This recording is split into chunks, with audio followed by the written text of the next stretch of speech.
Welcome to the video, guys. So I know I already did a video on this, but it seems the Joe Brand acid attack joke is blowing up a lot more now, but in the wrong direction, I feel. Now, Joe has since came out and sort of apologised, and the BBC have edited that joke out of the online version of the show. Shame they didn't edit it before, hey? Now, I'm seeing a lot of people saying that Joe Brand should be arrested.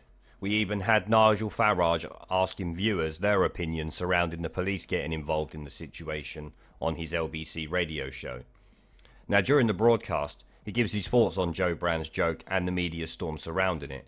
And he's right on a lot of things, but I feel like most people, he is overlooking the true issue here, which is what the media want everyone to overlook.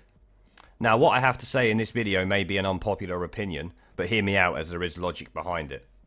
Now, let's watch the LBC radio clip first, and I will explain. You know, my view is, had this been said about anybody else in politics, I think this story would have exploded yesterday. As it is, it's taken 24 hours for it to get where it's got to. And that's because actually, you know, in many ways, I've been seen as fair game for a lot of this over the years. But I really did feel yesterday enough was enough. And that's why I said what I said. You know, can you imagine?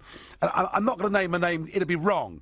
But let's say we took somebody prominently on the Remain side of the argument who perhaps had broken their promise to their constituents. And, you know, what if someone said, oh, wouldn't it be funny if you saw them in a pub to throw a pint of lager over them? Even that would be unacceptable. Even that would be unacceptable. But to talk about throwing battery acid, I just think the whole thing was disgusting. It was beyond the pale, irresponsible of the BBC to do what they did. And I thought what was very interesting was that the Prime Minister went on to say in a statement that she wanted the BBC to explain why it was even broadcast. And she did that because, of course, this was a pre-recorded programme. Live on air, as we all know here at LBC, all sorts of things can happen that you'd rather you wish hadn't. But it was a pre-recorded programme. And just to emphasise, the BBC themselves have defended her comments, saying their humour. Jo Brand herself was doorstepped by a couple of news organisations at her home in Dulwich, and she then spoke at a literary festival this afternoon, and basically she hasn't chosen to apologise. So there are a couple of issues here. You know, one is it right the police are investigating? But as a subset to that, you know, the BBC spend £177 million every single year on light entertainment and comedy, paying people like Jo Brand to appear in, you know, bake-off programmes and all sorts of comedy and comment programmes. And I think there are some real questions here, not just about Jo Brand's comments, but about the BBC's editorial line, given, you know, that Danny Baker, and all right, the tweet he put out was really offensive and vile, wrong at every level. But after decades of service with the BBC, he was sacked for that. Whereas I wonder what will happen to Jo Brand. So come on, folks, tell me, you know, is it okay to say this in the line of comedy? Now, he starts out by saying the obvious, but he won't name names, where I will. If there had been a Brexiteer comedian or anyone on the street aiming offensive jokes at Commissar Corbinoff or shitweasel of the week Sadiq Khan, for instance, the media would have shit the bed, calling the comedian or whoever it was a fascist and how they are inciting political violence within an hour of it being aired. We all know the BBC love to smear people when it comes to jokes. Now, Nigel goes on to state he has been seen as fair game, which is yet another statement I cannot argue with as it's factually correct. This is much the same as the UKIP MEP candidate Carl Benjamin, also known as Sargon of Akkad on YouTube, or Romy Tobinson, who was running as an independent. They have both been involved in milkshaking incidents, and the media and far-left politicians have applauded these things, including the BBC. I actually made a video calling out the BBC's hypocrisy regarding the Victoria Derbyshire smear piece against Sargon of Akkad. Now, the reason this has become such a big issue now is that something has changed in the eyes of the government to make them call out the BBC and bring real media attention to the political violence issue.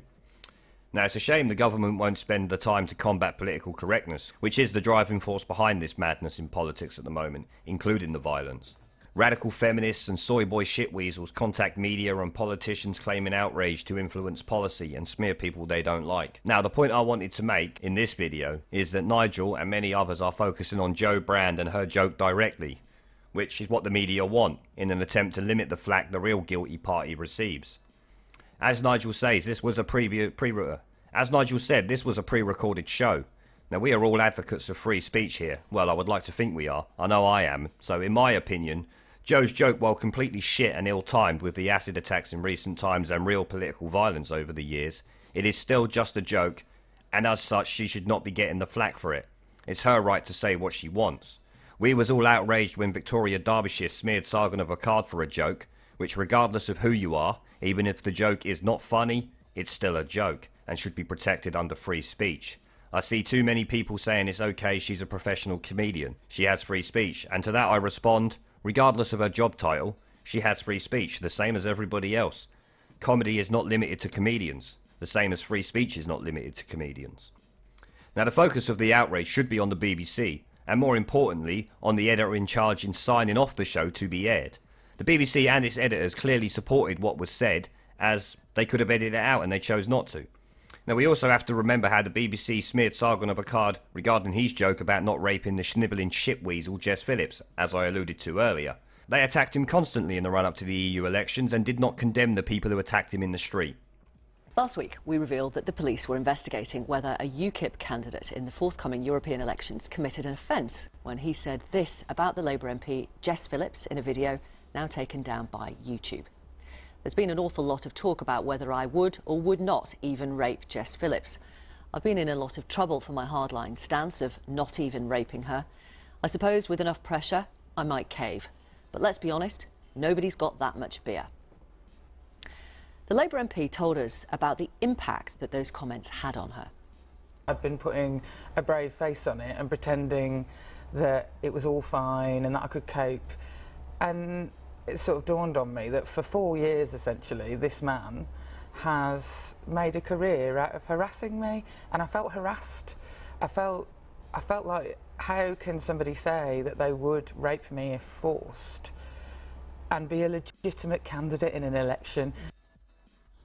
The video was made by Carl Benjamin, who's standing as a UKIP candidate for the South West in next week's European parliamentary elections.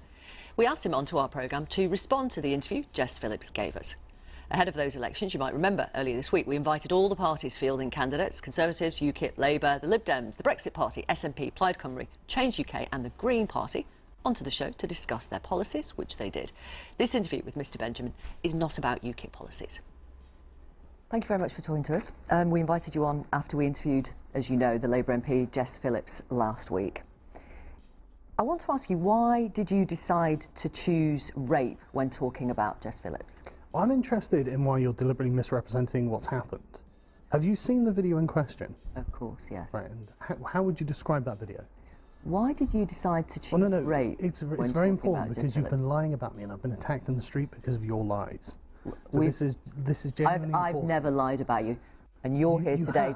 A lie by omission is still a lie, and in your last segment about me with Jess Phillips, you did not mention that this was a comedy video. Talk us through that thought process. Why rape? It's a joke at your expense. You could have chosen any number of things. I did. And if you could describe the video, it was a 4-minute blooper reel video of comedy. A feminist approach, but you chose rape, and I'm really interested to find out why.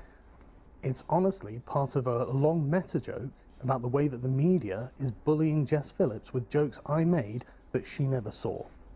Why rape, though? I've just explained it to you. It's a joke about you. It's not a joke about her. Why did you choose that subject with all the violence and intimidation? That's the subject that Jess Phillips brings and degradation up. that involves. Jess Phillips brings this up all the time. I mean, do you know the context of the original tweet that, again, she didn't see you guys put in her face? Do you know that? Of course. What kind of an individual makes light of sexual violence and attaches a woman's name to it? Again, someone who's telling a joke, but this is the point I'm trying to make. You are misrepresenting what has happened. This is why the anger should be aimed directly at the BBC, not Joe Brand, who I have to admit I don't like at all and never have. But we have to remember all she did was make a joke. Most people don't like it. The BBC are the ones who chose to air it. The buck starts and stops with them. People are entitled to their free speech even if it is offensive. We have to remember that people take offence. Offence is never given. But a broadcaster is responsible for what they air when it's a pre-recorded show. It's funny how they refused to air the story in 2011 exposing their own star Jimmy Savile, who had been raping kids for 50 years while working at the BBC, which would be in the public's interest, you would think. But they can air a distasteful, politically motivated joke. This is where the hypocrisy of the BBC comes in, and they need to be called out for it, not Jo Brand. She's a rubbish comedian in my opinion, but she can say what she wants, even if it's not funny. Even if it's offensive, I don't care. It's free speech, you can say what you want. Now the criticism should rest solely with the BBC. As I've said, it's her right under the free speech that I wish to defend to say something even if it's wrong, distasteful or offensive. The only issue I really have with Jo's words are the possibility that some crazed lunatic on either side of the political debate is going to commit real violence. Now that would not mean that Jo's words would have caused this idiot to do this, as the type of person who would do such a thing would need to be pretty messed up already. Which brings me back to the inescapable fact that the BBC should not have aired it. At the very least, protecting Jo Brand from the backlash they would know was going to follow this. Any editor worth their salt would know in the current climate that a joke like that would not go down well. Now this is why the useless EU spunk trumpet Theresa May has made a statement condemning the BBC.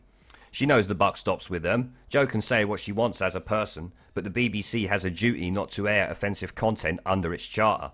At the end of the clip from Nigel's show there, he speculates about whether Jo Brand will be sacked. Well, she does not work directly for the BBC, so she can't be sacked. But they might not want her on their shows anytime soon after this. But I am going to reiterate that we have to remember the BBC recorded, edited and aired this, not Jo Brand. They released a statement defending her comments. But what that statement was intended to do, in my opinion, was defend their editors from taking flack for it. They know the BBC editors should be held to account, not Jo, so they will try to protect them by defending her. We see the same thing last week in the Newswatch programme that I dissected, where their news editors came onto the show and defended the BBC's choices for every single valid complaint the viewers had made about the BBC's very biased and disgraceful coverage during President Trump's visit to the UK. The BBC has shown it is dedicated to defending its radical left-wing editors yet again. They really are the ultimate shitweasels. And that's going to be the end of the video, guys. I just wanted to make sure that people understood that Jo Brand shouldn't really be getting the heat, even though I dislike the woman vehemently. Now, do you think that the BBC should be held to account for this, or do you think that Jo Brand should shoulder the blame for her words? Let me know in your comment section down below. Remember to like, subscribe and share the video as it helps a lot, and I'll see you in the next one.